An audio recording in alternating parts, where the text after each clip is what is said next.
आंकड़े जो है सार्वजनिक नहीं किए गए हैं कि पुरुष ने कितने मतदान किए और महिलाओं ने कितने मतदान किए। चुनाव आयोग को अपमानित, कलंकित कैसे करें और संवैधानिक पद पर बैठे लोगों को कैसे भ्रम का वातावरण बना करके गलतफहमी पैदा करें, यही खेल खेलते हैं। वीवीपैट मिला, बहुत जगह सीसीटीवी कैमरे बंद हैं, इलेक्शन कमीशन ने अपने आरओ को सस्पेंड किया है, तो कहीं ना कहीं ये जो होम मिनिस्टर हैं अमित शाह जी यहीं पे कैंप किए हुए हैं। तो उनको भी ये लग रहा है कि चुनाव हार गए, तो जब चुनाव हारेंगे तो चुनाव हारने के बाद कुछ बोलने का अभी से भूमिका बना रहे हैं और हवाई बातें छोड़ करके चुनाव साफ सुथरा हो, इसकी गारंटी करें, लोगों को भरोसा दिलाएं कि बिहार के चुनाव में कोई मजाक नहीं होगा।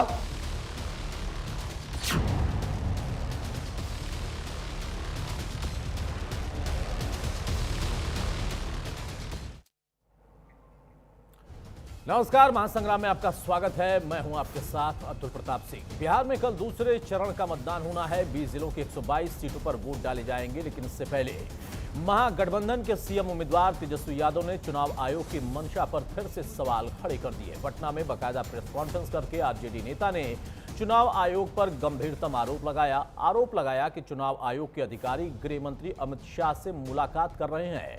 मुलाकात के दौरान होटलों के सीसीटीवी बंद कराए जा रहे, अधिकारियों को चुनाव में गड़बड़ी करने के निर्देश जारी किए जा रहे हैं। इसके अलावा तेजस्वी ने पूछा कि पहले चरण के मतदान के बाद भी कितने महिलाएं और कितने पुरुष मतदान कर चुके हैं, इसके आंकड़े अब तक जारी क्यों नहीं हुए। मतदान के आंकड़े आखिर छिपाए क्यों जा रहे, क्या सत्ता पक्ष के इशारे से सब कुछ हो रहा है।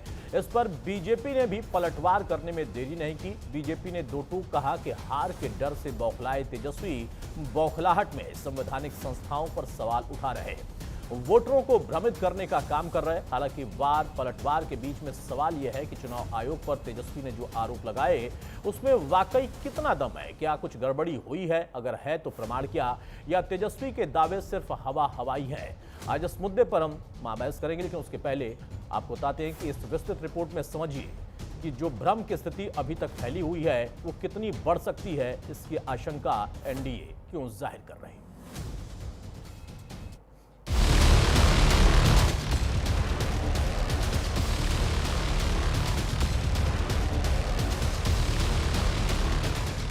दूसरे चरण के मतदान से पहले बिहार में घमासान तब छिड़ा जब आरजेडी नेता और महागठबंधन के सीएम उम्मीदवार तेजस्वी यादव ने पटना में प्रेस कॉन्फ्रेंस कर आरोपों का सियासी बम फोड़ दिया।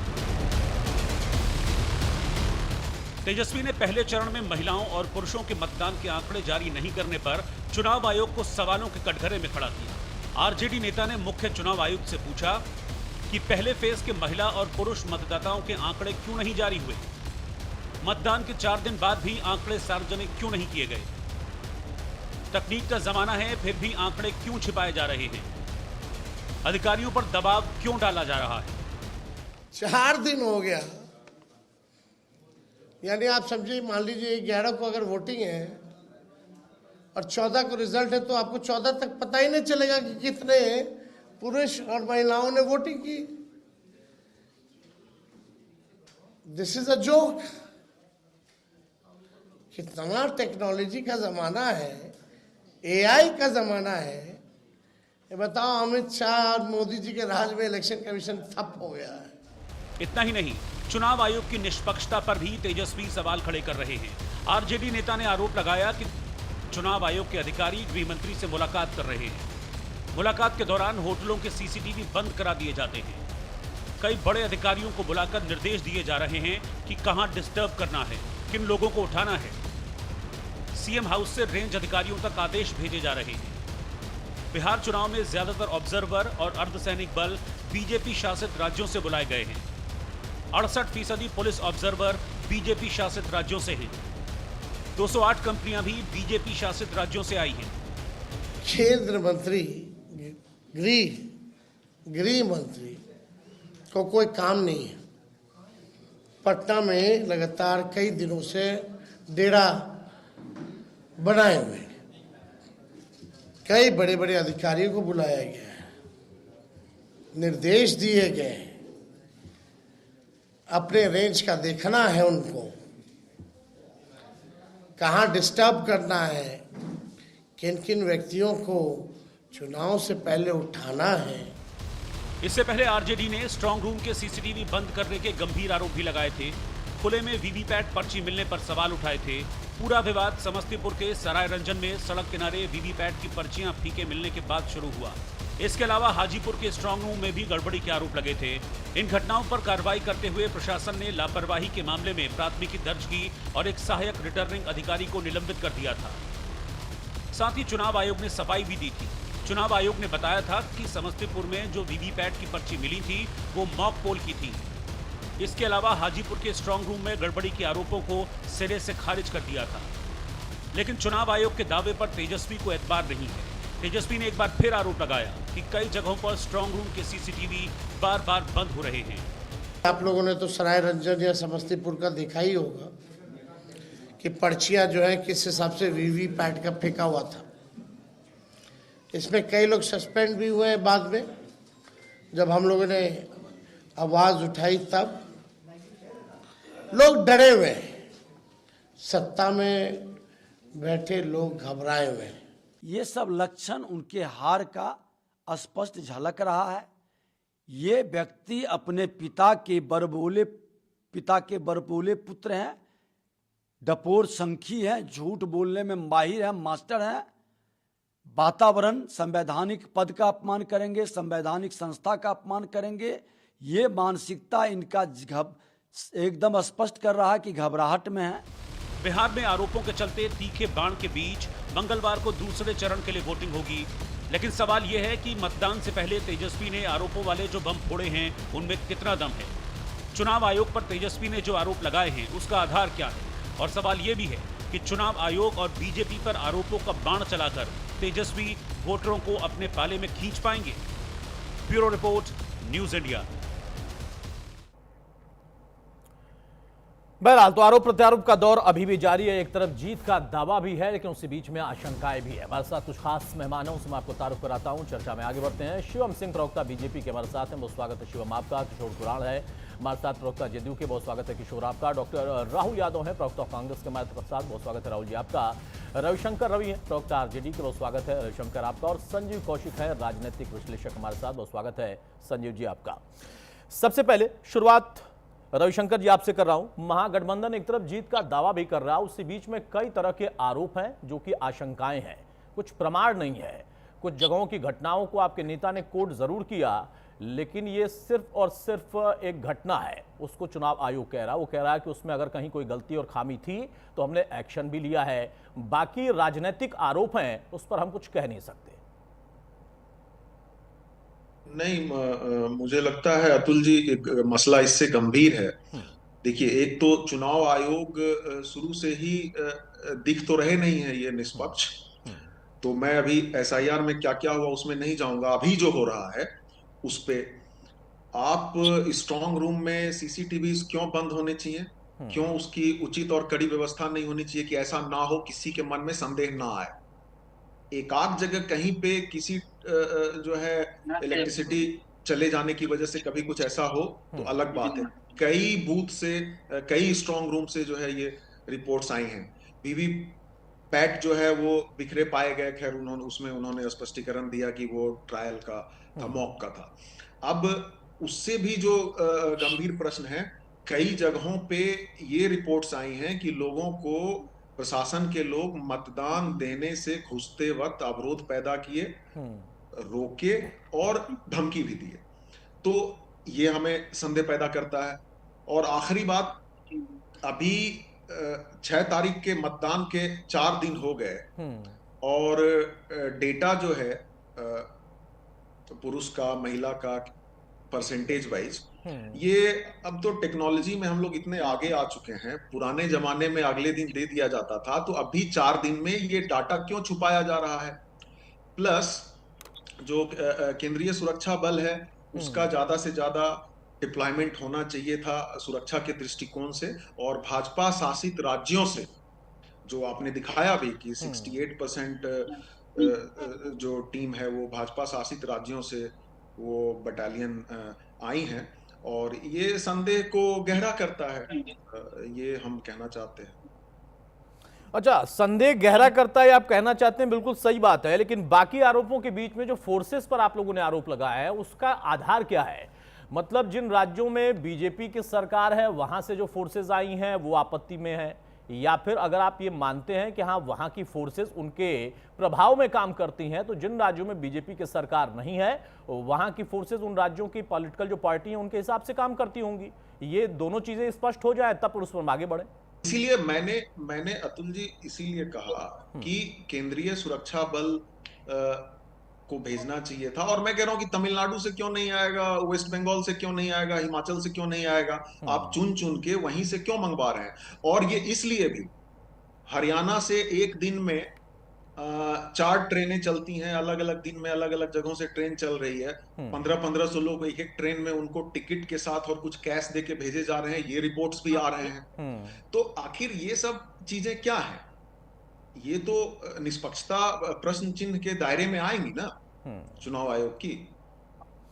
बताइए भाई शिवम जी, अब चुनाव आयोग क्या जवाब देगा? लेकिन चूंकि जो सत्ता में दल है वो चाहे केंद्र में हो या फिर यहां पर जो चुनाव लड़ रहा है, जो सत्ता में है भी और चुनाव लड़ रहा है, उनसे आपकी लड़ाई है, वहां पर आप लोगों पर ही कहीं ना कहीं शंकाएं रहती हैं। यहां पर 2-3 बड़े आरोप लगा दिए हैं तेजस्वी यादव ने। उनका कहना है कि गृह मंत्री डेरा डाले हुए हैं पटना में, कोई और काम नहीं है क्या?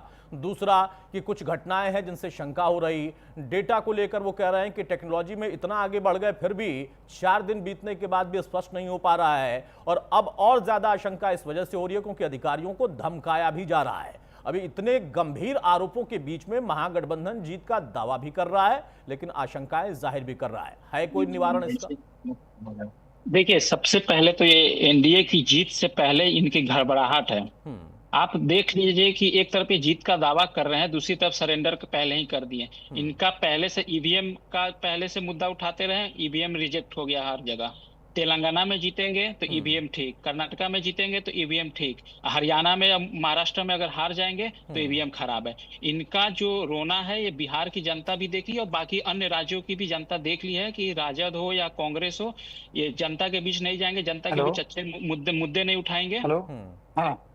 लेकिन आप देखे होंगे कि आप ईवीएम का रहा चाहे चुनाव आयोग की निष्पक्षता पे आप हल्फनामा क्यों नहीं दायर करते हैं? आपके पास अगर सबूत है तो कोर्ट क्यों नहीं जाते हैं?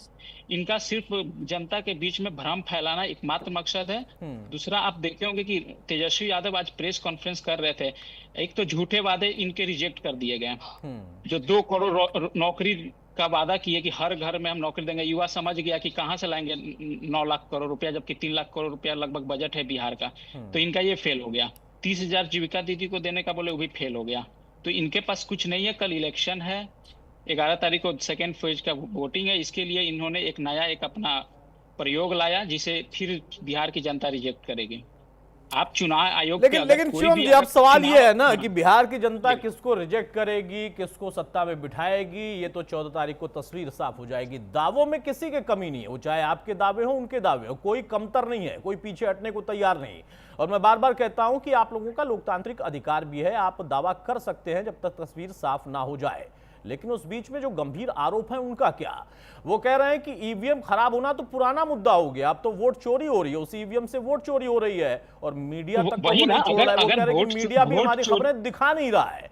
आपने सुना होगा राहुल गांधी को, वो कह रहे हैं कि मैं तो बाइट देता हूं, मैं तो यहाँ पर बकायदा खुलासा करता हूं, कोई दिखाता ही नहीं है। भाई सोशल मीडिया इतना प्रखर है, कहां से कुछ छिप जाएगा अगर छिपाने जैसा आरोप कोई है भी तो। राहुल गांधी के पास अगर सबूत है तो कोर्ट जाए।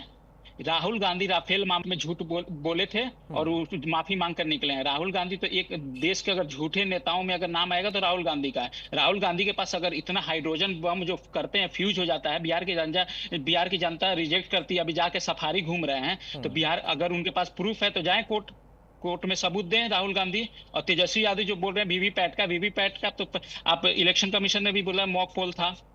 आपके पास अगर बिहार की जनता इतनी तो समझदार है कि अगर किसी के पास अगर सबूत है तो आप कोर्ट जाइए। अगर आपके पास चुनाव आयोग में कुछ करना, हल्फनामा दायर कीजिए, लेकिन नहीं करेंगे, सिर्फ आरोप लगाएंगे और निकल जाएंगे। बिहार की जनता अब समझदार है और जानती है कि इनके पास कोई मुद्दा नहीं है। जो इन्होंने नौकरी का वादा किया उसको भी रिजेक्ट किया, और ये जो वोट चोरी का जो आरोप लगा रहा है उसको भी रिजेक्ट करेगी बिहार की जनता। डॉक्टर राहुल यादव, अब भाई इसका कोई जवाब है? आपके नेता भी उसी बात पर अड़े हुए हैं, तेजस्वी ने भी प्रेस कॉन्फ्रेंस करके की, लेकिन अब दो चीजें हैं। अब या तो ये कहा जाए कि आप लोग वाकई सरेंडर कर गए हैं, जो कि आप नहीं कर रहे हैं, वो आप कह रहे हैं कि नहीं हमारी जीत होगी, महागठबंधन प्रचंड बहुमत के साथ सरकार बनाएगा या सरकार में आएगा। अब वो दावा बहुत मजबूत हो सकता है या फिर इतने बड़े आरोप इनका कोई आधार हो सकता है। अब उसका जवाब चुनाव आयोग कैसे देगा, क्योंकि आप लोगों की नजर में चुनाव आयोग इस वक्त शंकाओं में है। बीजेपी ये कह रही है कि राजनीतिक तौर पर जवाब यह है कि आप लोगों ने सरेंडर कर दिया है। देखिए, आज बिहार का असली मुद्दा ये नहीं है कि कौन क्या बोल रहा है। मुद्दा ये है कि करीब 2 दशक की सत्ता में बिहार कहां पहुंचा है। 2 दशक से जब भाजपा और एनडीए की सत्ता वहां रही है तो बिहार कहां पर पहुंचा है। गरीबी बढ़ी है, बेरोजगारी आज चरम पर है और पलायन बिहार की नियति बना दी है। नीतीश कुमार और बीजेपी की सरकार ने बिहार को डबल इंजन नहीं बल्कि डबल डिसअपॉइंटमेंट बना दिया है। तेजस्वी यादव जी ने जो सवाल उठा रहे हैं वो सिर्फ राजनीति नहीं है, वो बिहार की जनता की आवाज है। आज किसान, नौजवान और शिक्षक, मजदूर हो, सब पूछ रहे हैं कि विकास कहाँ है। 20 साल बाद भी बिहार में उद्योग नहीं लगे, बच्चे क्यों दिल्ली मुंबई पलायन कर रहे हैं, और प्रधानमंत्री जी उन लोगों के साथ मंच साझा कर रहे हैं जिन पर अपराध के गंभीर आरोप हैं। तो फिर सुशासन का दावा कैसे हुआ? देखिए, बिहार में बेरोजगारी दर जो है आज 18% से भी ज्यादा है, जो CMI का डेटा कहता है, जो राष्ट्रीय औसत से लगभग दोगुनी है। हर साल करीब 15 लाख से ज्यादा युवा रोजगार की तलाश में बाहर चले जाते हैं। जी ने 18 सालों में रोजगार यात्रा बना दिया, जहां नौकरी की उम्मीद में युवा हर घर से पलायन कर जाता है। महागठबंधन ने हमने वादा किया कि हर जिले में रोजगार सृजन केंद्र हम खोलेंगे। अरे कैसे देंगे भाई? डॉक्टर साहब, यही तो सवाल है ना, कैसे देंगे जब आपकी सरकार ही नहीं बनेगी? आपने तो उस मुद्दे को ही खारिज कर दिया जिस पर हम सब चर्चा करने बैठे हैं। आप बेरोजगारी का मुद्दा, पलायन का मुद्दा तब इसका निवारण निकाल पाएंगे ना जब सत्ता में आएंगे। आपके नेताओं ने, आपके नेता चाहे राहुल गांधी हो या फिर जो आपका तेजस्वी यादव जिनको आपने चेहरा बनाया, वो सब आशंका जाहिर कर रहे हैं कि गड़बड़ी ज्यादा है, हम सत्ता में ही नहीं आ पाएंगे। तो फिर उन सवालों का जवाब कैसे मिलेगा? देखिए, जिस तरीके से नालंदा और हाजीपुर में ईवीएम के जहां रखी हुई है स्ट्रांग रूम में, वहां से कैमरे उनके बंद कर दिए जा रहे हैं लगातार। समस्तीपुर के कूड़ादान में वीवीपैट की पर्चियां मिल रही हैं। आज हालात चुनाव आयोग की ये स्थिति है कि खुद वित्त मंत्री निर्मला सीतारमण के पति कहते हैं कि लोकसभा चुनाव में 79 सीटों पर धांधली हुई है, अन्यथा इंडिया गठबंधन 316 सीटें लाता। और रघुनाथपुरा विधानसभा से मुस्लिम और यादव समुदाय के सैकड़ों मतदाताओं को मतदान केंद्र पहुंचने से रोका गया। उनका नाम लिस्ट से बहुत सारों का हटा दिया गया। तो लखीसराय में भी ग्रामीण उप मुख्यमंत्री विजय कुमार सिन्हा की गाड़ी को घेर लिया। जिस तरीके से इनकी सरकार ने बिल्कुल भी वहां पर रोजगार सृजन को लेकर और बेरोजगारी को लेकर कोई काम नहीं किया, जब 18 साल की ये जवाबदेही इनके पास नहीं रही, तो सिर्फ ये वोट चोरी तक, जो कि राहुल जी लगातार इसको आगाह करते आ रहे हैं। तो भाई लौट कर आए ना डॉक्टर साहब, आप लौट कर आए ना उसी मुद्दे पर। आप कह रहे हैं सवाल ये नहीं है, सवाल बहुत सारे आपने उठा दिए। भाई उन सवालों का जवाब ही तो ये है कि आप सत्ता में जब आएंगे तभी उसका कुछ जवाब दे पाएंगे। अब सबसे बड़ा सवाल तो आपने अभी उठाया है। आपने कहा ना कि लखीसराय में क्या हुआ, आपने कहा ना कि पूरे बिहार में क्या हो रहा है, जो कि इस वक्त लोकसभा चुनाव में भी आपने कोट किया कि क्या हुआ था, हरियाणा महाराष्ट्र में क्या हुआ था। वही सबसे बड़ा मुद्दा है, क्योंकि एक तरफ आप महागठबंधन की जीत का दावा कर रहे हैं और दूसरी तरफ कह रहे हैं कि हो सकता है कि हम हार भी जाएं क्योंकि वोट चोरी हो रही है। अब इसका कोई जवाब है किशोर जी? क्योंकि दो दावे तो एक साथ नहीं हो सकते। या तो महागठबंधन जीत रहा है, एनडीए जीत रहा है, ये दोनों दावा करें, या फिर ये कहें कि नहीं आशंका हमारी है, उस आशंका का कोई तो निवारण हो। क्योंकि फर्स्ट फेज में यहां पर ये गड़बड़ियां हुई, अब तक जवाब नहीं मिला। उन्होंने बहुत अच्छा प्रश्न उठाया कि आज भाई टेक्नोलॉजी के दौर में भी आंकड़े क्यों नहीं निकल पर आ रहे हैं, कि कितने पुरुषों ने, कितने महिलाओं ने, कितने नए वोटरों ने, इन सबका डाटा क्या है, इसका जवाब मिलना चाहिए। लेकिन सिर्फ आशंकाएं होंगी, कहेंगे कि नहीं भरोसा नहीं हो पा रहा है, भरोसा नहीं हो पा रहा है, कि कोई जवाब है क्या? बिल्कुल, मैं सुन रहा था, सारी पैनलिस्ट को सुन रहा था। और देखिए, ये महागठबंधन के लोग कहीं ना कहीं अपने कॉन्फिडेंस को लूज कर चुके हैं और ये एक हाइपोथेटिकल सिनेरियो के तहत ये दिखाने का प्रयास कर रहे हैं कि अगर मैं हार गया, जो इन्हें पूर्ण विश्वास है कि ये हारने जा रहे हैं, तो अगर मैं हार गया तो मैं खुद नहीं हारा हूं, मुझे हरा दिया गया है। और कुल मिला के इसी माहौल को बनाने के लिए ये प्रेस कॉन्फ्रेंस किया गया था। और हम समझते हैं कि इस प्रेस कॉन्फ्रेंस की आज क्या रेलेवेंसी बनती है, जब प्रशासन आपके टच में है, आपके सभी जगह प्रतिनिधि बहाल हैं, जो हमारा ब्रज गृह है जहाँ पे रखा गया है ईवीएम्स को, उसकी रखवाली के लिए भी आपने अपने प्रतिनिधि को बहाल कर रखा है जी। और उन प्रतिनिधि से आपकी लगातार कम्युनिकेशन हो रही है। बावजूद उसके एक रेडीमेड जेनेरिक प्रॉब्लम को डिस्कस करना कि ऐसा हो रहा है, ऐसा हो जाएगा, ऐसा होने की संभावना है, तो हम समझते हैं कि जब आधे फेज की चुनाव बचा हुआ है, 122 सीट का चुनाव बचा हुआ है, कैमरे बंद कर दिए जा रहे हैं, जिस तरीके से कैमरे बंद हो रहे हैं, वीवीपैट की पर्ची अब कूड़ेदान में मिल रही है, तो इसको धांधली कहोगे, क्या कहोगे आप? राहुल जी मैं क्रॉस नहीं कर रहा था, आप सुन लीजिए, उसके बाद अपनी बारी में आप बोल दीजिएगा जो बोलना होगा। देखिए, जो कैमरेज बंद हो रहे हैं या कहाँ का बंद हो रहा है, तो उसकी तो जांच की जा सकती है ना, और जांच किया जा रहा है। क्या इसको पब्लिक डोमेन में ले जाके इसको एक प्रशासनिक मुद्दे को एक राजनीतिक मुद्दा बनाया जाना कहाँ तक सही है? आपकी प्रशासनिक मुद्दा कहोगे इसको? क्या बात कर रहे हो आप? इसको प्रशासनिक मुद्दा कैसे? आप प्रशासनिक मुद्दा, नहीं, आप गलत बोलेंगे। आप प्रशासनिक मुद्दा कैसे? इलेक्शन कमीशन उस पर काम करे, ज्ञानेश कुमार, क्या बात कर रहे हैं? ज्ञानेश चार दिन हो गए आपने महिला और पुरुष कितना मतदान हुआ, महिलाओं का कितना, पुरुषों का मतदान हुआ, आज तक आंकड़े जारी नहीं हो पाए। और ज्ञानेश कुमार तो आपका पिट्ठू है। कौन? गृह मंत्री अमित शाह और नरेंद्र मोदी तो चुनते हैं उसको। यही प्रॉब्लम है ना, आप बिहार की लड़ाई नहीं लड़ेंगे, आप ज्ञानेश कुमार की लड़ाई लड़ेंगे, और जब हार जाएंगे। ज्ञानेश कुमार देश का चुनाव आयुक्त है, ईवीएम तो आपका चुना हुआ है नरेंद्र मोदी और अमित शाह का। उससे पहले टीएन सेशन क्या देश का चुनाव आयुक्त नहीं था, जिसको आप चुनाव लड़वाए थे आडवाणी जी के खिलाफ? टीएन सेशन की बात करोगे, बिहार चुनाव की बात करोगे भाई? करेंगे ना, जवाबदेही से क्यों भाग रहे हो? करेंगे। आप अतीत से क्यों भाग रहे हैं? नहीं, हम तो तैयार है, आप अतीत पे डिबेट कर लीजिए। टीएन सेशन आपका अतीत है, टीएन सेशन को आप चुनाव लड़वाते हैं, किस बिहार में चुनाव लड़वाते हैं? आडवाणी जी के खिलाफ टीएन सेशन को चुनाव लड़वाते हैं, उसमें क्या टीएन सेशन अच्छा कर रहे थे या आपके हिसाब से काम कर रहे थे? इंस्टीट्यूशनल एजेंसी को डैमेज करके, बदनाम करके, जनता के बीच अपने नकार के तौर पर टीएन सेशन को हमने तो चुनाव लड़वाया, और जिन सुप्रीम कोर्ट के जजों को आपने राज्यसभा भेजा और गवर्नर बनाया, वही उनका तो बताइए। ये तो हाल के वाक्य है। उस समय का चुनाव आयुक्त क्या ईमानदार था? और आज का चुनाव लड़वाया तो जनता तय करेगी ना उसका। नहीं, आप जनता तय करेगी नतीजे। आप चुनाव लड़वाते हैं ये देखते हुए कि हमको फेवर किया है, यही करके चुनाव लड़वा रहे थे ना आप उसको। अरे भाई, आप तो ये बताइए, 4 दिन हो गए, महिला और पुरुषों के आंकड़े जारी क्यों नहीं किए? डॉक्टर राहुल, अगर अतीत में जाएंगे ना, मुझे लगता है कि बहुत सारे अतीत के सवाल उठ जाएंगे। उतना समय मेरे पास अब नहीं होगा। अतीत में आपके ऊपर भी बड़े सारे गंभीरतम आरोप है। अब आप कहेंगे गलतियां हो सकती हैं, अतीत में हो गई होंगी। मैं लौटकर अपने वर्तमान पर ही आता हूं, उसी पर चर्चा करते हैं। किशोर जी अपनी बात कंप्लीट करिए, उसके बाद मैं बड़ी खबर की तरफ जाऊंगा और संजीव जी आपके पास आऊंगा। किशोर जी, ये फीडबैक से समझ चुके हैं कि इनकी सरकार आने वाली नहीं है। हर परिवार को एक सरकारी नौकरी देंगे, एक ऐसा सफेद झूठ जो इस सदी का सबसे बड़ा सफेद झूठ होगा। 95 में भी यही बात बोले थे इनके नेता लालू प्रसाद यादव जी कि हर परिवार को हम एक सरकारी नौकरी देंगे। 95 से 2025 में हम लोग पहुंच चुके हैं, और उन्होंने महज 15 साल के शासनकाल में मात्र 25,000 शिक्षकों, मतलब आपकी नजर में, बीजेपी की नजर में इन लोगों की हताशा है। और हताशा इस वजह से क्योंकि शायद इनको लग रहा है कि हार रहे हैं, और हार की आशंका के बीच में बड़ी आशंकाएं जाहिर कर रहे हैं। लेकिन मैं फिर से कहूंगा, चारों पैनलिस्ट अलग अलग पार्टियों के हैं, 2 सत्ताधारी दल से हैं, 2 विपक्ष के हैं।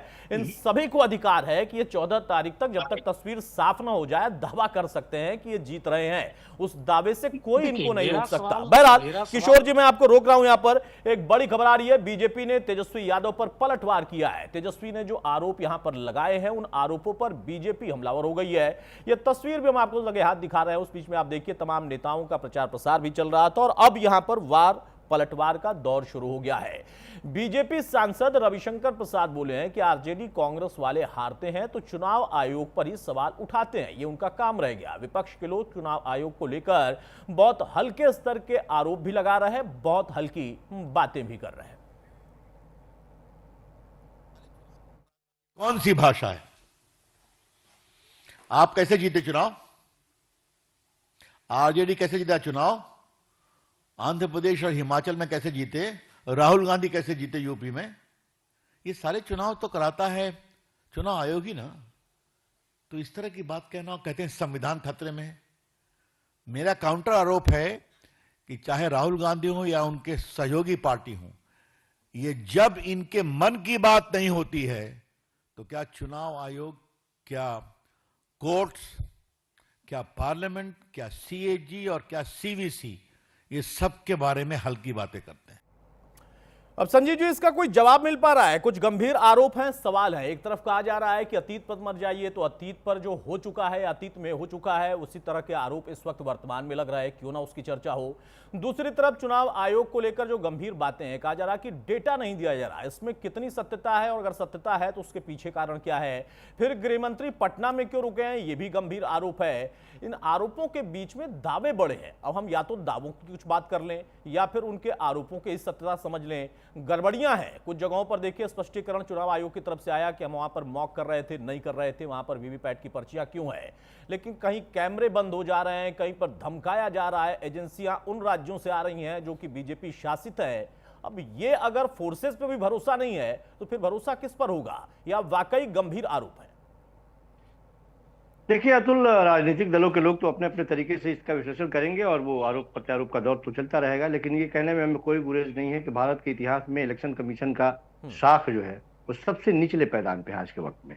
इलेक्शन कमीशन, सरकारें आएंगी जाएंगी, कोई फर्क नहीं पड़ता है उससे, लेकिन इलेक्शन कमीशन की शाख में आंच नहीं आना चाहिए। इलेक्शन कमीशन का फर्ज बनता है कि वो ईमानदारी से ये बात सिद्ध करे कि हमारे मन में कोई द्वेष नहीं है, हम कोई गलतफहमी हमारे बारे में नहीं पाले।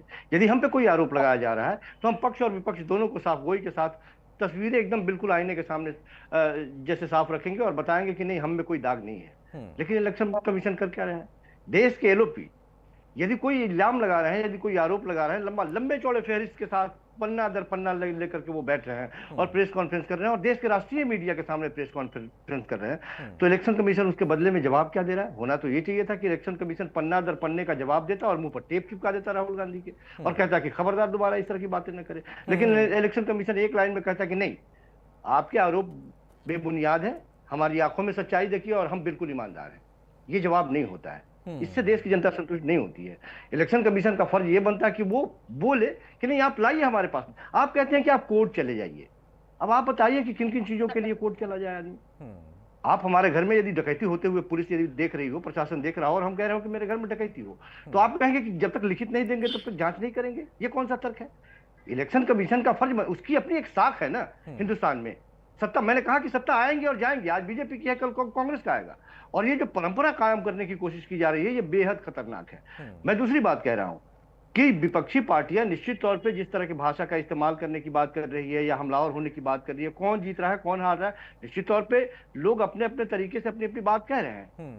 लेकिन आज कल परसों जिस तरह से एक सरकार है जो 20 सालों से है, एनडीए की सरकार, भारतीय जनता पार्टी की, बिहार में, सच बात तो यह है कि हमारे पास इतनी लंबी फेहरिस्त होनी चाहिए कि हम यदि अपने उपलब्धियों का व्याख्यान शुरू करें तो सामने वाले की कॉपियां भर जाए।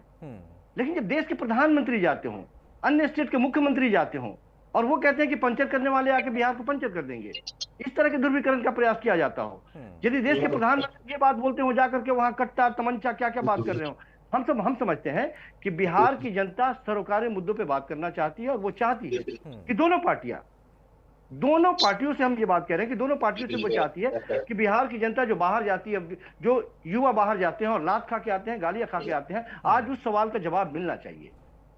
आप कहते हैं कि डबल इंजन की सरकार डबल इंजन की रफ्तार से काम करती है, तो 20 सालों में डबल इंजन की सरकार डबल इंजन से इतनी भी बिहारी युवा पलायन करने को बाध्य नहीं होता।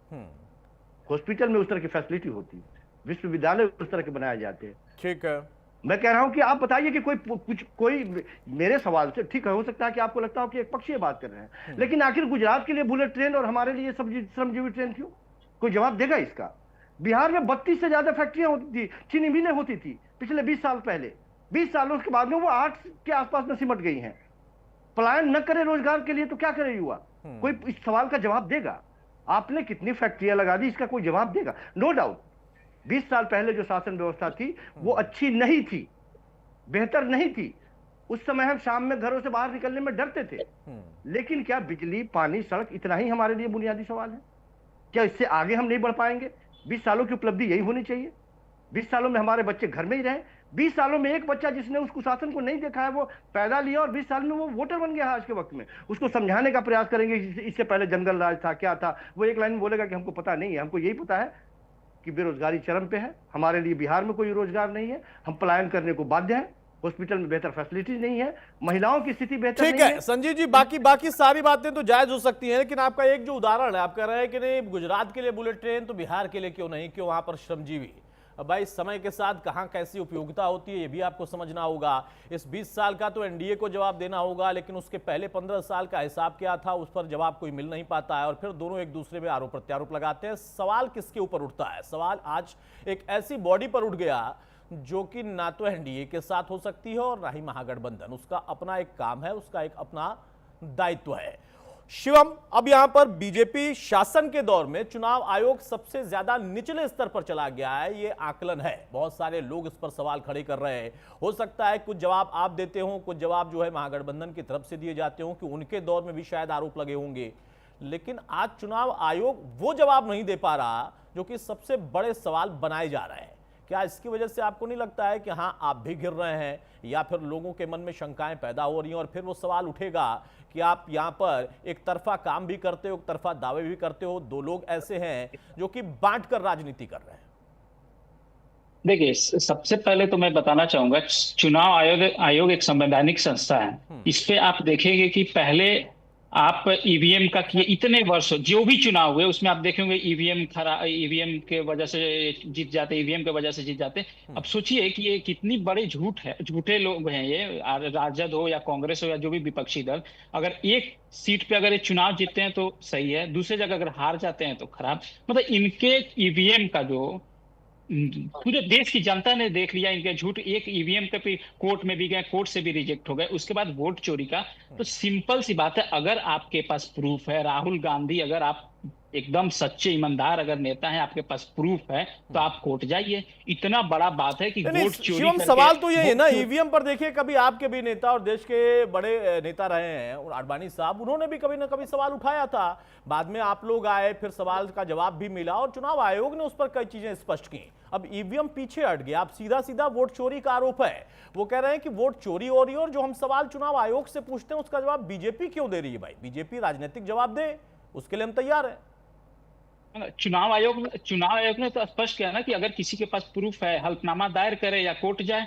कोर्ट अगर हम ही एक ईमानदार अगर एक नागरिक के रूप में अगर किसी के भी बोलेंगे कि अगर हमारे पास अगर प्रूफ है किसी के खिलाफ में तो हम कोर्ट जाएंगे। अगर हमको अगर इंसाफ नहीं मिला तो राहुल गांधी के पास अगर प्रूफ है, हाइड्रोजन बॉम्ब जो हर जगह फोड़ते रहते हैं, तो आप जाएं कोर्ट। लेकिन उनको कोर्ट का आए बिहार, यहाँ जनता से मिला नहीं सम्मान, निकल गए फिर सफारी घूमने। ये तो राजनीतिक जो टूरिज्म करते हैं ना, बिहार की जनता भी देखी है कि कहीं आप जाके जलेबी बनाते हैं, कहीं अगर मछली पकड़ने का ये तो आरोप प्रत्यारोप है। आपके भी नेता आ जा रहे हैं, उनकी अपनी अपनी जवाबदेही जिम्मेदारी है। पंचमढ़ी अगर उनके नेता गए हैं तो उनका अपना काम था। देखिए लेट जाने पर उनको वहां पर पनिशमेंट भी मिली है, उन्होंने कहा भी, उन्होंने 10 पुशअप लगाए। वो राजनीतिक आरोप प्रत्यारोप लगते रहते हैं। सीधी सी बात है कि बिहार में अब या तो आपकी सरकार बनेगी, ये आपका दावा है, और या महागठबंधन की सरकार बनेगी, उनका दावा है। लेकिन उन दावों के बीच में सिर्फ एक पक्ष या आशंका जाहिर कर रहा, आप लोग क्यों नहीं कर रहे?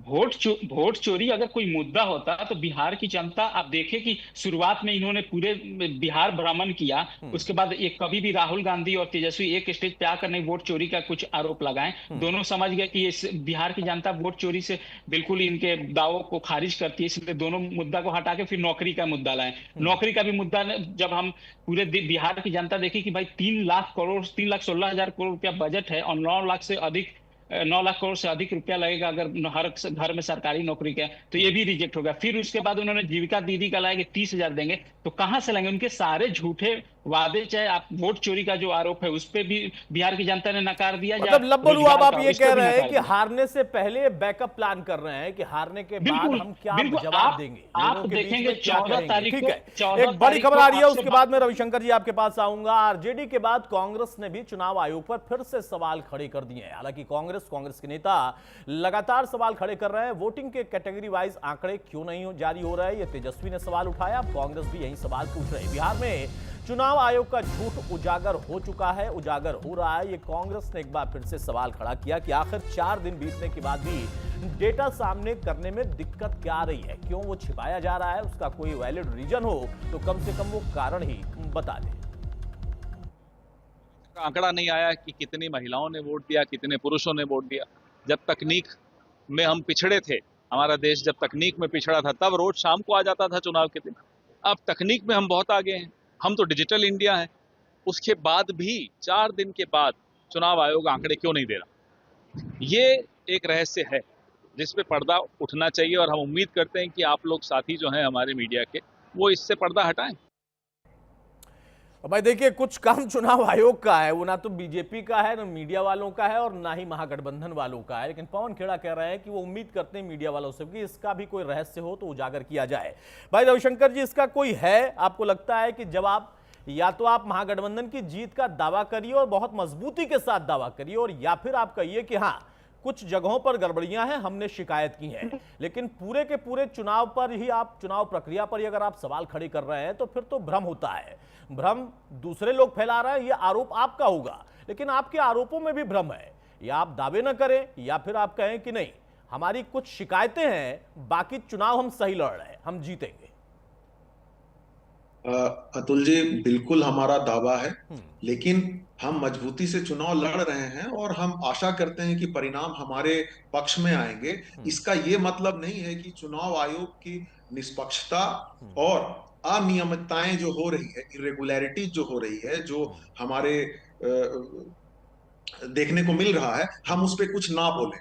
और आपने ठीक बोला कि हम ही क्यों बोल रहे हैं, मतलब एक तरफ हम दावा भी कर रहे हैं, हम चुनाव मजबूती से लड़ रहे हैं तो दावा तो हम करेंगे, और दूसरी तरफ हम इरेगुलरिटीज पे भी प्रश्न चिन्ह लगा रहे हैं। तो हम ही क्यों कर रहे हैं, एनडीए क्यों ऐसा नहीं कर रही है? एनडीए इसीलिए ऐसा नहीं कर रही है कि जो गड़बड़ियां होंगी चुनाव आयोग उनके फेवर में करेंगे। ये मिली भगत पहले से ही है। एसआईआर वाले मसले पे भी जो उसमें अनियमितताएं थी, जो इश्यूज थे, हम लोगों ने रेज किए, वो लोग चुप थे। स्पोक्स पर्सन बन के आ जाते हैं चुनाव आयोग का, तो बात उनकी नहीं मान रहे थे। आखिरी बात में 1-2 बात कह के अपनी बात खत्म कर देता हूं। देखिए, ये खेल बहुत पुराना है। जब चुनाव आयोग की ही नियुक्ति होनी थी तो उसमें एक सुप्रीम कोर्ट के जज को होना था, नहीं रखा गया, उसको हटा दिया गया कानून बना के। उसके बाद जब चुनाव आयुक्त के ऊपर आप उनकी गड़बड़ियों के ऊपर कोई केस नहीं कर सकते अगर वो अपने कार्य का निर्वहन करते हुए कुछ गलतियां भी करते हैं, भूतकाल में या वर्तमान काल में, तो आप उनके ऊपर जो है, उनको आपने एक इम्प्यूनिटी दे दी कि वो इम्यूनिटी हो गई उनको, कि आप उनको लीगल क्वेश्चन ही उन पे नहीं उठाएंगे। तो ये खेल तो ये 2023 में ही बना दिया गया। तो ये तो बहुत पुराने समय से ये साठगांठ दिख रही है। रविशंकर जी, आप सुलझे हुए प्रवक्ता है। मेरा सवाल यह है कि खेल पुराना है, 2023 में हो गया, कहां से कैसे नियुक्ति होती है, किसका अधिकार क्षेत्र था, नहीं था, ये सारी चीजें आपको पहले से पता थी, और उसी बीच में चुनाव भी आ गया। अब अगर आप वही आशंकाएं जाहिर करेंगे तो फिर तो लोगों को भी भ्रम होगा ना कि आप सिर्फ आशंकाएं जाहिर करने के लिए बैठे हैं। या तो आप चुनाव हार रहे हैं, ये क्लियर कर दीजिए, या फिर आप कहिए कि नहीं गड़बड़ी हो रही है और हम इस चुनाव से दूर जाते हैं, या कम से कम एक तीसरा रास्ता हमारे देश में है। बहुत इसके पहले भी मिसालें हैं, ऐसा नहीं है कि आप करेंगे तो पहली बार होगा। चलिए, कांग्रेस नहीं जा रही, आरजेडी चली जाए, आप कोर्ट का रुख कर लीजिए, आप बताइए कि हाँ भाई ये गड़बड़ियां हैं, ये आशंकाएं, हम चुनाव आयोग से जवाब मांग रहे हैं, वो जवाब दे नहीं रही, और बीजेपी वाले आ जाते हैं स्पोक्स पर्सन बन के, वो कोई उनके जो है प्रवक्ता लगे हुए हैं। आप चुनाव आयोग से सीधा जवाब मांगिए। अगर वो नहीं दे रहे हो, जैसा कि आप कह रहे हैं कि नहीं दे रहे हैं, तो एक आपके पास मौका तो है, कम से कम जाकर वहां तो अपनी आशंका जाहिर करिए। अतुल जी, चुनाव आयोग का काम जो है वो रेफरी वाला काम है। रेफरी अगर पक्षपात करता हुआ दिखेगा तो उस पे बिल्कुल प्रश्न चिन्ह लगेगा, मैच भी खेला जाएगा और प्रश्न चिन्ह भी लगेगा। और दर्शक जो देख रहे हैं, मतदान और इलेक्शन के संदर्भ में जो मतदाता हैं जो देख रहे हैं, वो इस चीज को समझेंगे। जनता की अदालत बहुत बड़ी अदालत होती है, नहीं तो इलेक्शन कमीशन तो आपके हर आरोप। रविशंकर जी, फिर वही बात ना, जनता की अदालत से होगा क्या? जब आप जनता की अदालत में जाएंगे, जनता वोट भी आपके फेवर में करेगी, लेकिन वोट चोरी हो जाएगा, तो फिर जनता बेचारी क्या करे? ये तो गजब की बात हो गई ना कि सारा ठीकरा अब आपने जनता पे छोड़ दिया। भाई जनता क्या करेगी? वो अगर वोट करेगी और आपका वोट चोरी हो जाएगा जो आप लोगों के आरोप है, तो उसमें जनता का क्या दोष है भाई? ये तो आप जैसे नेताओं की, प्रवक्ताओं की जिम्मेदारी है ना। आपकी पार्टी में, उनकी पार्टी में तमाम बुद्धिजीवी हैं, तमाम बड़े अधिवक्ता हैं, बैरिस्टर हैं, ये उन लोगों का काम है। बहुत सारी घटनाओं में अतीत में भी, इसके पहले भी है, इतिहास में दर्ज, वो लोग गए हैं, अलग अलग लोग गए और उसका निवारण निकला। अब आप कह रहे हैं कि नहीं जनता को तय करना है। भाई जनता ने तो तय कर दिया, हरियाणा में किया तो आपने कहा वोट चोरी हो गया, अभी यहाँ पर रिजल्ट आया नहीं, आप कह रहे हैं वोट चोरी होने की आशंका है, फिर जनता उसमें कहां गलत है? भाई इसका कोई जवाब है? किशोर कुमार जल्दी से आप जवाब दीजिए, उसके बाद मैं डॉक्टर राहुल आपके पास आ रहा हूं। किशोर जी वो कह रहे हैं भाई जनता की अदालत में हो जाएंगे, नहीं कह रहे हैं कि हम कोर्ट में जाएंगे, वो कह रहे हैं हम जनता की अदालत में जाएंगे। तो फिर तो जनता की अदालत के लिए हमें इंतजार करना पड़ेगा 14 तारीख का। किशोर जी, राहुल गांधी जी ने इसीलिए तो प्रेस कॉन्फ्रेंस किया ना कि सब लोग समझ गया देखिए सर, किस प्रेस तरह की कॉन्फ्रेंस तो लगातार हो रही है, आप लोगों की भी हो रही है, उन लोगों की भी हो रही है, उससे निकला क्या? सवाल यही है ना कि प्रेस कॉन्फ्रेंस करने से उसका जवाब नहीं निकल रहा है ना, सिर्फ हम सवाल पूछेंगे। किशोर जी, हाँ निसंदेह रविशंकर बाबू सुलझे हुए प्रवक्ता हैं, लेकिन पार्टी लाइन पे मजबूर हैं। ये फेल होने से पहले, फेल होने के कारण का ग्राउंड तैयार कर रहे हैं। जब जनता पे आपको भरोसा है तो रिजल्ट का इंतजार कीजिए, रिजल्ट आने दीजिए, फिर अपनी शिकायतों का पुलिंदा लेकर आप चले जाइएगा जहां जाना होगा। जब चुनाव चल रहा हो, इस बीच में आप इस तरह का भ्रम अगर फैला रहे हैं तो कहीं ना कहीं आप देश के कॉन्स्टिट्यूशन को कमजोर कर रहे हैं। एक इंडिपेंडेंट बॉडी है चुनाव आयोग, उसके विश्वसनीयता को आप कटघरे में डालकर देश की जनता के बीच में उसे आप कमजोर करने का प्रयास कर रहे हैं। मैं कह रहा हूं कि आपके पास तथ्य है, तर्क है और आपके पास एविडेंस है, तो निश्चित तौर पे आप एक पॉलिटिकल पार्टी के तौर पे उन एविडेंस को जमा कीजिए और सक्षम प्राधिकार के पास जाइए। देश में ऐसा तो है नहीं कि इलेक्शन कमीशन विदेश से यहाँ पे एम्प्लॉय लेके आ गया है। जो इलेक्शन कमीशन के माताहत हैं, काम करने वाले अधिकारी हैं, इसी राज्य सरकार के लोग हैं, इसी प्रदेश के अधिकारी हैं जो इलेक्शन कमीशन के अनुमति से, इलेक्शन कमीशन के परमिशन से वो अपना काम कर रहे हैं, अपनी जिम्मेदारी का निर्वहन कर रहे हैं। ठीक है। और आप इन सारे चीजों को दरकिनार करके मास को एक मैसेज देने का प्रयास कर रहे हैं कि सब लोग मिलके चोरी कर रहा है, सब लोग मिलके बेईमानी कर रहा है और सब लोग मिलके हमें हराने का प्रयास कर रहा है। तो अगर आपको इतनी ही असहमति है व्यवस्था से, तो आपको तो चुनाव, मैं समझता हूँ कि चुनाव लड़के भी आप एहसान कर रहे हैं प्रदेश की जनता पर। जब आप जान रहे हैं, और मैं समझता हूँ कि आधे चुनाव हो चुके हैं, हम लोग ऑलमोस्ट आधा चुनाव करवा चुके हैं, प्रदेश की जनता आधे चुनाव में भाग ले चुकी है, और इस बीच में इस तरह की बातें हो जानी, मैं समझता हूँ 1 to 1 मैं देख रहा था कई ट्विटर हैंडल्स को, जिला पदाधिकारी क्विक रिस्पॉन्स करते हैं आपके आरोप पे, उनका रिस्पॉन्स आता है, पब्लिक डोमेन में रिस्पॉन्स आता है, तो उन रिस्पॉन्स को आप नजरअंदाज करके एक डाइल्यूटेड परसेप्शन क्रिएट करने का जो प्रयास विपक्ष के लोग कर रहे हैं, ये उनके हताशा और हार की प्रत्याशा को प्रमाणित करना है। मैं समझता हूँ कि इन्हें चुनाव परिणाम तक इंतजार करना चाहिए, और वाकई आपके पास कुछ प्रमाण है कि इवेंचुअली मैन्युफैक्चरिंग बोर्ड में वो जाके माल फंक्शनिंग कर रहे हैं अपने ड्यूटीज से, अपने रिस्पॉन्सिबिलिटीज से और अपने पार्सलिटीज से, तो निश्चित तौर पे आपको कोर्ट में भी जाना चाहिए और जनता की अदालत में भी जाना चाहिए। लेकिन इन सब के बावजूद इन बिटवीन जो आप परसेप्शन क्रिएट कर रहे हैं विपक्ष के साथी,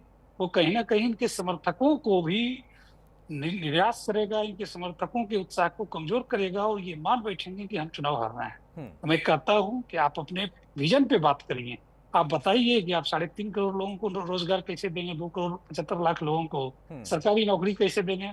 आप जो 30,000 रुपया एकमुश्त देने का वादा कर रहे हैं कि हम 30,000 रुपया 14 जनवरी को देंगे, तो आपके पास सोर्स ऑफ फंडिंग क्या है, आप किस पर्पज से देंगे, किन लोगों को देंगे, एलिजिबिलिटी क्राइटेरिया आपने क्या प्लान किया है।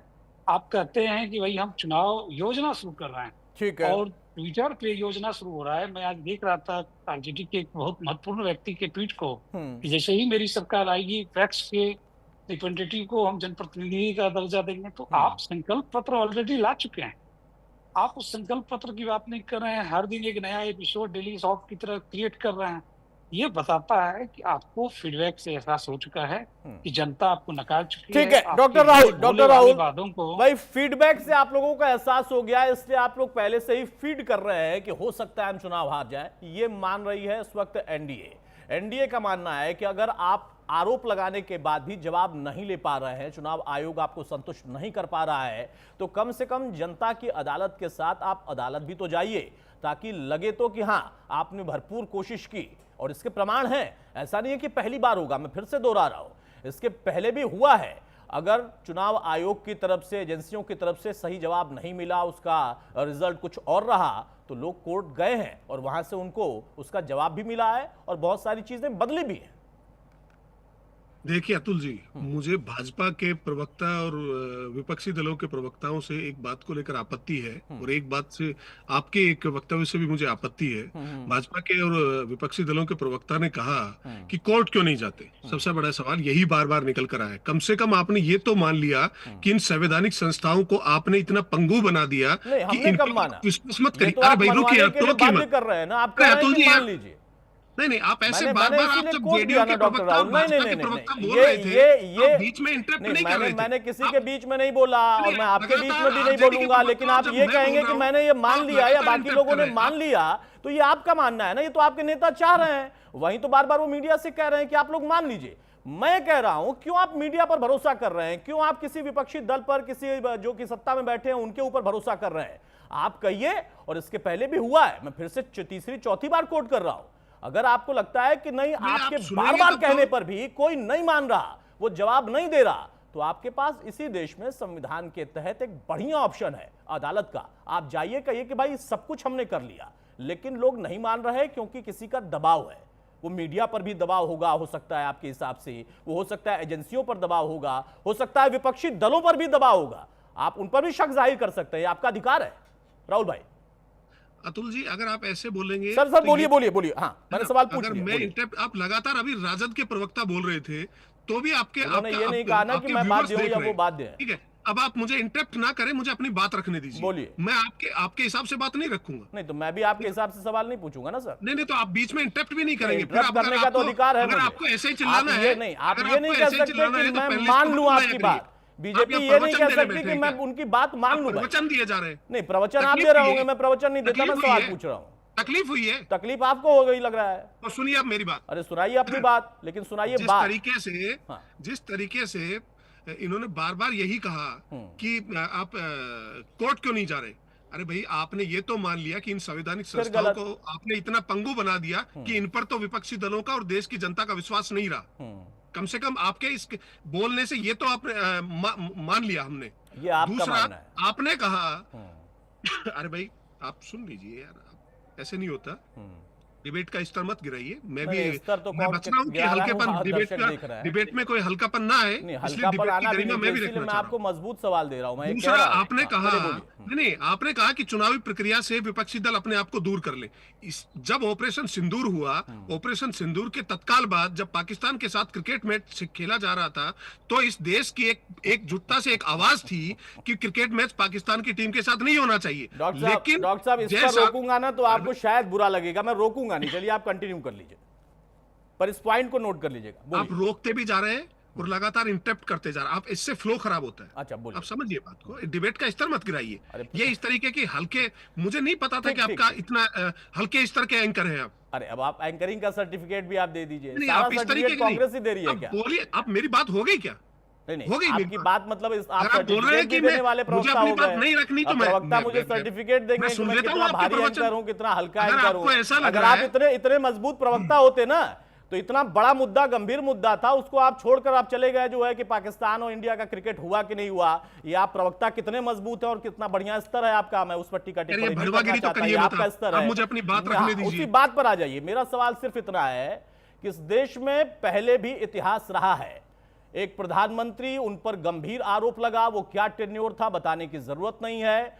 वो मामला कोर्ट तक गया और कोर्ट से फैसला भी आया। उसके बाद क्या क्या हुआ वो काला अध्याय है। लेकिन आप दूसरे विपक्षी दल, सत्ता में बैठे दल, उन सबको अगर आशंका है कि कोई एजेंसी, वो या विपक्ष के लिए काम कर रही है या सत्ता पक्ष के लिए काम कर रहा है, कोई मीडिया एजेंसी वो सत्ता पक्ष के लिए काम कर रहा है या विपक्ष के लिए काम कर रहा है, आप उसके खिलाफ खुलासा भी करिए। और अगर वहां से बात ना बने तो आपको अधिकार है उस जगह पर जाने का। आप उससे क्यों बच रहे हैं? आपका प्रवचन हो गया हो तो मैं अपनी बात आपका प्रवचन शुरू हो जाए, आप कर लीजिए प्रवचन। देखिए, इस देश के इतिहास में पहली बार हुआ है कि 3 जजों ने, सुप्रीम कोर्ट के 3 जजों ने आकर प्रेस कॉन्फ्रेंस करी थी सार्वजनिक रूप से। तो ये जुडिशली सिस्टम का मोदी के आने के बाद का ये जुडिशियल सिस्टम है इस देश के सामने। दूसरी बात, वक्त जरूरत हम कोर्ट का भी रुख करेंगे, ऐसा नहीं है। अभी समय है हमें चुनाव में जाने का और अपने कैडर को लाइन देने का कि सचेत रहे और सजग रहे। वोट चोरी नरेंद्र मोदी और ज्ञानेश कुमार मिलकर कर रहे हैं। हमारा कैडर सचेत रहे, हमारा संगठन सचेत रहे। आपने ये मान लिया ना कि आगे आप जाएंगे अदालत, आप ये कह रहे हैं ना, पूरी कहानी का एक बिल्कुल सारे कदम उठाए जाएंगे ना। यही मैं कह रहा था। अब आपने मान लिया कि आप जरूरत पड़ेगी तो कोर्ट जाएंगे, तब से तो हम यही कह रहे थे। अब आप जाने की बात करने लगे। देखिए आपने भी मान लिया। अभी तक आपके नेता ये कह रहे थे कि मैं क्यों जाऊं। संजीव जी ने भी यही बात कही थी कि आपको जाना चाहिए। आप कह रहे थे कि हम क्यों जाएं। भाई आप पंचमढ़ी जा सकते हैं, आप कोर्ट भी चले जाइए। आप तमाम सोशल मीडिया के लोगों को नोटिस भिजवा सकते हैं, आप वहां पर भी चले जाइए। आप बीजेपी के ऊपर, आप आरजेडी जो कि विपक्ष की पार्टी, आपके साथ ही चुनाव लड़ रही है, आप उस पर भी सवाल खड़े कर सकते हैं, आपका अधिकार है। लेकिन सिर्फ सवाल खड़े करेंगे, आप एंकर को, चैनल को, मीडिया को, सबको सर्टिफिकेट बांट देंगे, सबका स्तर बता देंगे और अपना स्तर भूल जाएंगे कि प्रवचन कौन दे रहा है। भाई जब प्रवचन देने की जरूरत थी तो यही तो मैंने पूछा था कि क्या आगे हो सकता है कि आप जाएंगे। आपने मान लिया, मैंने विश्वास कर लिया, आप आगे जाएंगे। संजीव जी भाई इतनी चर्चाओं के बीच में यह निकल कर आए कि कोर्ट क्यों नहीं जा रहे। आपने तो पहले ही कह दिया था कि भाई हो सकता है कि चुनाव आयोग आज उसके ऊपर सबसे ज्यादा गंभीरतम सवाल है। लेकिन इसी देश का इतिहास रहा है जब चुनाव आयोग के ऊपर बहुत लोगों को भरोसा भी रहा है और बहुत बार उनको विश्वास उनका टूटा भी है। कई बार ऐसा हुआ कि कोर्ट मजबूरी में जानना पड़ा क्योंकि बहुत मजबूत नेता थे, बहुत मजबूत लोग सत्ता में बैठे थे, टेक्नोलॉजी शायद कम रही होगी, लेकिन उस वक्त भी कोर्ट थी, न्यायालय थी और भरोसा था। वो अलग बात है कि कोर्ट के फैसले को भी रातों रात बदलने के लिए इस देश ने क्या क्या सहा है उसको तो डॉक्टर राहुल भूल जाएंगे और स्तर भूल जाएंगे कि उस वक्त की राजनीति क्या थी। आज याद दिलाएंगे तो कहेंगे आप अतीत में क्यों जाते हैं, वर्तमान पर बात करिए। तो भाई वर्तमान भी उतनी ही जरूरत महसूस कर रहा है कि अगर टेक्नोलॉजी पहले कम थी और तब भी नहीं बदला तो आज क्या बदल जाएगा। अब मेरा सीधा सा सवाल है, संजीव जी आपसे सवाल है कि जनता की अदालत में ये जाएंगे, अब जनता का क्या दोष होगा अगर बीजेपी, आरजेडी, जदयू, कांग्रेस, कोई और दल वो जनता की अदालत में ही जाना चाहते हैं तो जनता का क्या दोष है। वो तो वोट करेगी और वोट चोरी हो जाएगा, उसको क्या पता। अतुल भाई देश के संवैधानिक संस्थानों के हाल के बारे में कुछ आंकड़ों के साथ मैं आपसे बात कर रहा हूं। बिल्कुल। निश्चित तौर पे इलेक्शन कमीशन की साख के बारे में मैंने कहा कि सबसे निचले स्तर पे है। सीबीआई की क्या स्थिति है, कोर्ट ने कई बार उसके बारे में क्या किन किन शब्दों से नवाजा है वो दोहराने की जरूरत नहीं है। ईडी की स्थिति यह है कि 95% विपक्षी पार्टियों के लोगों के ऊपर जो एफआईआर दर्ज करती है, कन्विक्शन रेट 0.46% है, मतलब कि 1% भी नहीं, शून्य। ये स्थिति है। और जहां तक बार बार हम लोग बात कर रहे हैं कि कोर्ट क्यों नहीं जाते, हम इसी देश के रहने वाले लोग हैं और हमने देखा है कि कोर्ट में सिर्फ पर बैठे हुए लोगों ने किस तरह से फैसले दिए और 6 महीने के अंदर में उनको राज्यसभा भेज दिया गया। क्या बोले हम, कहां जाए हम, किसके बारे में बात करें। तो सवाल यह है कि जब आपको संवैधानिक संस्थानों के ऐसे रूप दिखाई देते हैं तो निश्चित तौर पर निराशा वाला वातावरण दिखाई देता है। मैं सिर्फ ये कह रहा हूं कि मैंने पहले भी कहा था कि सरकारें आएंगी और जाएंगी, इन संस्थानों का इकबाल होना चाहिए, बने रहना चाहिए। ये पहली बार ऐसा हो रहा है कि ये दिख रहा है। और विपक्षी पार्टियां यदि आरोप लगा रही हैं तो उसके कुछ, हम ये नहीं कह रहे कि उससे पहले की सरकारें बहुत पाक साफ रही हैं, लेकिन ये परंपरा जो चल रही है। नहीं संजीव जी शायद मैं आपके बीच में टोकूंगा तो शायद आपको आपत्ति ना हो। यही तो दिक्कत है ना कि पहले की सरकारें पाक साफ रही हैं, ये दावा होता रहा है, अब कोई पाक साफ नहीं है ये बताने की कोशिश हो रही है। भाई इसी बीजेपी में भी एक दौर था, ऐसे नेता भी थे जो कहते थे सदन के अंदर, उन्होंने कहा कि मैं ऐसी सत्ता को मैं चिमटे से भी नहीं छूना चाहता। अब मेरा सवाल ये है, मेरा सवाल संजीव जी ये है कि ये भरोसा फिर कैसे हो। डॉक्टर साहब वो अपनी बात कहने में सक्षम है, अब उनके प्रवक्ता आप मत अभी थोड़ी देर में आप भी नेहरू जी पर आने वाले हो। नहीं मैं नहीं आ रहा सर, इतिहास आता है ना, जैसे आप चले जाते हो वैसे मैं तो अटल जी पर आया था, आप नेहरू जी पर चले गए। मैं तो अटल जी पर आया था, अटल जी वो नेता थे सदन के अंदर, उन्होंने कहा था कि ऐसी सत्ता को मैं चिमटे से भी नहीं छूता। आप नेहरू जी पर चले गए, आपको सिर्फ नेहरू जी याद रहते हैं क्या? अटल जी भी इस देश के प्रधानमंत्री रहे भाई, वो भी नेता थे। संजीव जी मेरा सवाल ये है कि ये भरोसा फिर कैसे होगा, क्योंकि ये भरोसा होता तो नहीं दिख रहा है। जो सत्ता में बैठे हैं वो कह रहे हैं सब सही है, जो विपक्ष में बैठे हैं वो कह रहे हैं कि सब गलत है। और रही बात जनता के बीच में जाने की, तो जनता कह रही है कि हमने तो अपना काम किया, हमें कौन बताएगा कि वोट कहां गया। अतुल जी, मुश्किल यह है कि ये बेहद शर्मनाक दौर से हम लोग गुजर रहे हैं, जहां सिद्धांतों की राजनीति नहीं संख्याओं की राजनीति हो रही है, और जहां संख्याओं की राजनीति हो सिद्धांत बहुत अबला हो जाती है। मैंने कहा कि जिस अटल बिहारी वाजपेयी की आप बात कर रहे थे, 1 मतों से उनकी सरकार गिर गई थी, और वह कहते थे कि भ्रष्टाचार से बने हुए सरकार को हम चिमटे से छूना नहीं पसंद करेंगे। वो भारतीय जनता पार्टी आज के वक्त में जो भारतीय जनता पार्टी है उससे बिल्कुल भिन्न है। जो उनके पिलर थे, जो पाए थे, जिन लोगों ने उस भारतीय जनता पार्टी को सींचा था, उन लोगों को कैसे दरकिनार कर दिया गया, और आज किस तरह की भारतीय जनता पार्टी के कहने में कोई गुरेज नहीं है। इसी तरह से जो पूर्ववर्ती सरकारें रही, बिहार के संदर्भ में हम लोग चर्चा कर रहे हैं, बिहार में 20 साल पहले जो सरकारें रही है, निश्चित तौर पे उस सरकार के बाद में उनमें से निकले हुए लोगों की सोच समझ समय काल परिस्थिति के अनुसार बदली है। वो बिहार के साथ खड़े होने की कोशिश कर रहे हैं। आप केवल उनके पुराने रिकॉर्ड को यदि देख रहे हैं तो पुराने रिकॉर्ड, मैं लगातार ये बात कहता चला आया हूं कि हिंदुस्तान में पिछली सरकार रही हो, आज की सरकार हो या इसके बाद की सरकार हो, लगातार हिंदुस्तान तरक्की की तरफ आगे की तरफ बढ़ता चला गया है। तो आपको पॉजिटिव वे में ये बात देखनी होगी। आप यदि ये सोचते हैं कि इससे पहले जिस समय नेहरू थे क्या हुआ, इंदिरा गांधी थी क्या हुआ, इसके बाद में अटल बिहारी वाजपेयी थे, इस सबको छोड़िए, वर्तमान में जो परिस्थिति अब संजीव जी समय की थोड़ी पाबंदी है, लेकिन फिर आपकी बात से एक सवाल फिर से मन में उठता है, जब आप ये कह रहे हैं ना कि हिंदुस्तान तरक्की की तरफ बढ़ता चला गया, यही तो ये राजनीतिक दल नहीं मानते ना। वो कहते हैं कि जब हम सत्ता में हैं तभी तरक्की हुई है। बहरहाल समय की सर पाबंदी है, रोक रहा हूं आपको। अब इन सभी को शुभकामना मैं तो फिर से कहूंगा, वो कांग्रेस हो, वो चाहे बीजेपी हो, आरजेडी हो, जदयू हो, इन सबका अधिकार है 14 तारीख तक। और अगर वहां से नतीजे आने के बाद भी आशंकाएं हैं तो उसका एक ठोस निवारण निकलना चाहिए। यहां पर बैठकर आरोप प्रत्यारोप लगा देना, एक दूसरे को सर्टिफिकेट दे देना, ये तो चल जाता है, टीवी डिबेट में इतना तो हो जाता है, कोई दिक्कत नहीं है। लेकिन उसका एक ठोस कहीं ना कहीं नतीजा निकलना चाहिए कि भाई इसका रिजल्ट है क्या, इसका तरीका है क्या। क्योंकि ईवीएम मशीनों पर सवाल उठा तो उसका जवाब निकला, ठोस चीजें निकल कर आई, अभी भी आशंकाएं उस पर है। बहुत शुक्रिया शिवम जी आपका, डॉक्टर राहुल आपका, किशोर कुणाल जी आपका, रविशंकर जी आपका और संजीव जी आपका।